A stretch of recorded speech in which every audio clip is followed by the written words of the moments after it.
Magandang araw sa inyo. Ako si Jaslyn Guenite, isang mag-aaral ng Batsilyer sa Sining sa Agham Pampulitika mula sa Pamantasan ng Malayong Silangan, kilala rin bilang Far Eastern University.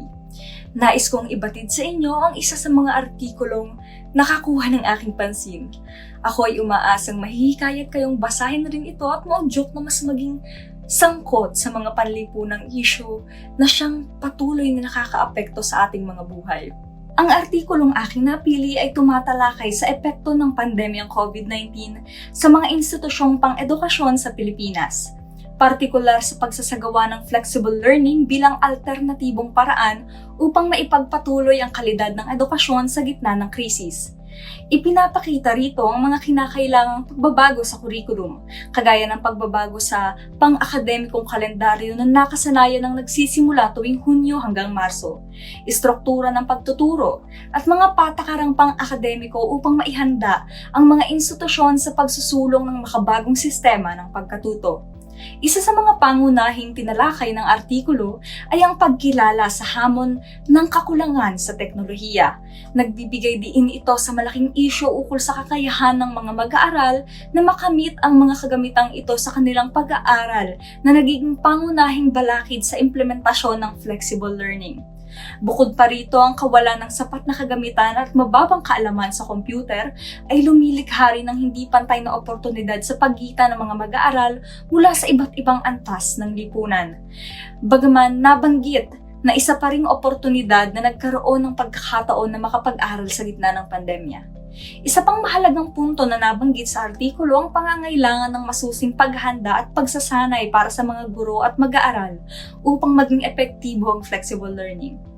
Nagmumungkahi ang pag-aaral ng malawakang oryentasyon upang matiyak na nauunawaan ng lahat ang bagong sistema.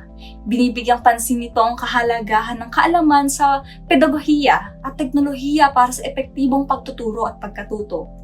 Ipinapakita rin ng artikulo na ang flexible learning ay hindi lamang nakasentro sa teknolohiya kundi sa pagbibigay ng pinakamainam na edukasyon na akma sa pangangailangan ng bawat mag-aaral.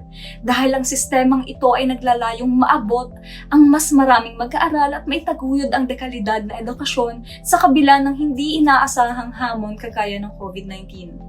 Sa kabuuan, sa konteksto ng pagsang-ayon sa pagbabalik sa dating kalendaryo ng pasukan na hanggang ngayon ay wala pang nagiging desisyong pang-implementa, ang kahalagahan ng pagkakaroon ng sistematikong modelo ng pagkatuto na kayang tumugon sa iba't ibang kalagayan ng mag-aaral at guro ay mahalaga. Lalo pa sa mga hindi inaasahang pangyayari na maaaring makaapekto sa kalidad ng pagkatuto para sa mga estudyante. Ang pagtatayo ng matibay na infrastruktura, masusing pagsasanay para sa guro at mag-aaral, at ang pagsusuri ng mga patakarang inilalahad ay ang ilan sa mga aspetong kinakailangang mas bigyan ng pansin upang maging matagumpay ang pagpapatupad nito. Habang hindi pa naitatalaga ang mga konkretong solusyon at pangangasiwa ng sitwasyong pangpanahunan, ang pananaliksik na ito ay mairerekomenda ko sa mga taong kagaya ninyo na nagnanais na mag-aral ukol sa modernong edukasyon at epekto nito sa mga Pilipinong mag-aaral. Samantalang malaki rin ang maitutulong nito upang maipakita kung paano maiaangkop ang sistema ng edukasyon sa mga hamon ng panahon, habang nananatili pa rin ang pagtutok sa kalidad ng pagkatuto. Ito ay isang babasahin higit na kailangan ng pansin at isang pangmalawakang hakbang para sa ating mamamayan at ahensya ng gobyerno.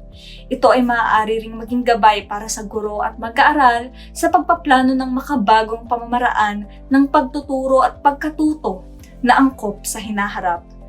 Kung isa ka sa mga interesado sa mga ganitong klaseng babasahin, maaaring irekomenda mo rin ito sa iyong mga kakilala, kaibigan o pamilya.